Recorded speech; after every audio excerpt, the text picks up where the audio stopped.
অবশ্যই অনেক দিন পরে এসেছি, আর বিভাগের এরকম মিলন মেলা হলে তো আসলে শুধু ব্যাচমেটদের সাথে না, সিনিয়র জুনিয়র অনেক জুনিয়র সবার সাথে একটা দেখা হওয়ার সুযোগ হয়।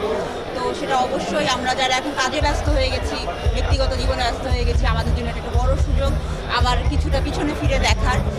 প্লাস আমরা যারা প্রফেশনাল জায়গাতে আছি, আমাদের জন্য এটা একটা নেটওয়ার্কিং ইভেন্টও বটে। আমরা বিভিন্ন সেক্টরে যারা কাজ করছি, যোগাযোগের সাংবাদিকতায়, আমাদের এই জায়গাটা একটা বড় নেটওয়ার্কিংয়ের সুযোগ।